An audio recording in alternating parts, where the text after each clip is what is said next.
একাধিক জিনা করলে আল্লাহ তাআলা কি মাফ করবেন?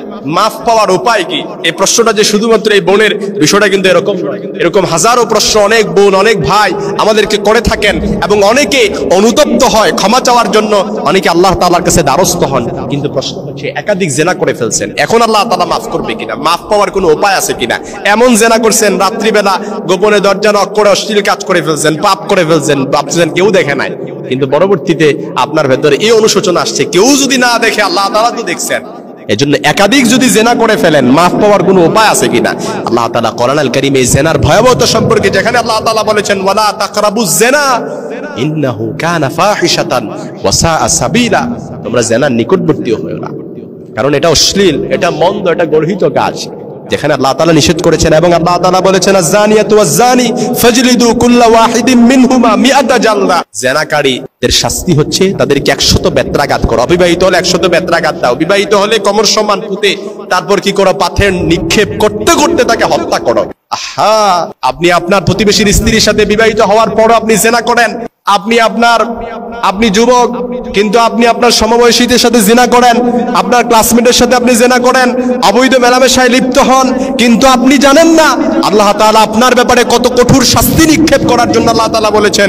এবং দুনিয়াতেই নগদ যে শাস্তি আল্লাহ তাআলা আপনাকে রেখে দিয়েছেন তার চাইতে সবচাইতে কঠিন এবং সবচাইতে সহজ শাস্তি হচ্ছে এই দুনিয়াতে আপনাকে এমন রোগ আপনাকে দিয়ে দেওয়া হবে যে রোগ পৃথিবীবাসী ইতিপূর্বে কেউ দেখে নাই, আপনার বংশের কোনো মানুষ দেখে নাই, এবং এই রোগ আপনাকে এমন ভাবে ছেয়ে ফেলা হবে যেটা পৃথিবীবাসী এই রোগের কোনো ঔষধ তৈরি করতে পারবে না। ভাইরা, কথাগুলো একটু কষ্ট হলেও একটু কঠিন হলেও এটাই সত্য, এই বিলিভ দ্যাট, এটা আপনাকে বিশ্বাস করতে হবে। এজন্য কেউ যদি একাধিক জিনা করে ফেলে তার মাফ পাওয়ার অন্যতম উপায় হচ্ছে আল্লাহর দ্বারস্থ হওয়া। গাফিরিজ যামবি ওয়া কাবিলিত তাওব, কোরআনে আল্লাহ তাআলা বলেছেন যে বান্দার সিফাত, বান্দার আদত, বান্দার নেচার হচ্ছে বান্দা গুনাহ করবে। আল্লাহর সিফাত, আল্লাহর আদত হচ্ছে আল্লাহ তাআলা বান্দাকে ক্ষমা করে দেবে। এজন্য কোন এক মসজিদে আমি দেখেছিলাম যে মসজিদের দেয়ালে লিখা ছিল যে তুমি যদি গুনাহ করতে করতে ক্লান্ত হয়ে যাও আল্লাহর কাছে চলে আসো, কারণ আল্লাহর রহমত কখনো ক্লান্ত হয় না। সুবহানাল্লাহ বিহামদি, কত একটা দামি কথা। এজন্য আপনি যদি জিনা করতে করতে ক্লান্ত হয়ে যান, সিজদায় লুটিয়ে পড়েন, আল্লাহর কাছে দ্বারস্থ হন, আল্লাহর রহমত ক্লান্ত হয় না। আপনি পাপ করতে করতে ক্লান্ত হয়ে গেছেন, আপনি অপরাধ করতে করতে ক্লান্ত হয়ে গেছেন, গুনাহ করতে করতে ক্লান্ত হয়ে গেছেন, আল্লাহর কাছে চলে আসেন, আল্লাহর রহমত কখনো ক্লান্ত হয় নাই। এজন্য প্রিয় ভাই সব, আল্লাহ তাআলা বলেছেন, স্বয়ং আল্লাহ তাআলা নিজেই কোরআনে বলেছেন গাফিরিজ যামবি ওয়া কাবিলিত তাওব। এজন্য আল্লাহ তাআলা যেখানে বলেছেন, এজন্য সালাতুস সিজদা, সালাতুত তাওবা নামাজ পড়েন, তাওবার নামাজ পড়ে গোপনে আল্লাহ তাআলার কাছে কান্নাকাটি করেন, কারণ আপনার গুনাহ আপনি ছাড়া, আল্লাহ ছাড়া আর কেউ জানে না। আপনার অপরাধের কথা আপনিই জানেন, আপনার পাপের মাত্রাতিরিক্ত কতটা ছেয়ে গেছে সেটা আপনি ভালো করে বলতে পারবেন। এই জন্য দুহাত তুলে আল্লাহর কাছে দোয়া করেন, আল্লাহ না বুঝে গুনাহ করে ফেলছি মাফ করে দেন, আল্লাহ অপরাধ করে ফেলছি মাফ করে দেন, আয় আল্লাহ আমার চাইতে পাপিষ্ঠ আসমানের নিচে জমিনের উপরে আর কেউ নাই, আয় আল্লাহ আপনি যদি মাফ না করেন আমরা কার কাছে যাব? আল্লাহর কাছে দোয়া করেন।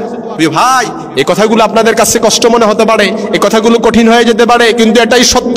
জিনা যারা করবে, জিনার সাথে যারা জড়িত থাকবে, জিনার পথে যারা হাঁটবে, তাদের ব্যাপারে যে আল্লাহ তাআলা কতটা কঠোর শাস্তি রেখে দিয়েছেন সেটা আপনি আল্লাহ ছাড়া, সেটা আল্লাহ তাআলা যখন আপনাকে দিবে সেটা আপনি ছাড়া কেউ বলতে পারবে না।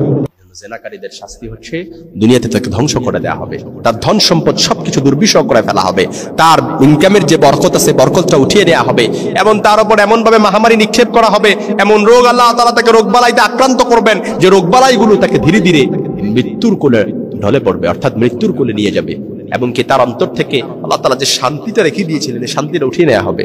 দুনিয়াতে শান্তি বলতে কোনো কিছু থাকবে না, এমন ভাবে আল্লাহ তাআলা আপনার অন্তরে অশান্তি ছেয়ে দিবেন যেটা আপনি কল্পনা করতে পারবেন না, যার কারণে এই অশান্তির কারণে আপনার কাছে মনে হবে যে এখনই যদি মৃত্যুবরণ করতে পারতাম তাহলে সবচেয়ে ভালো হতো।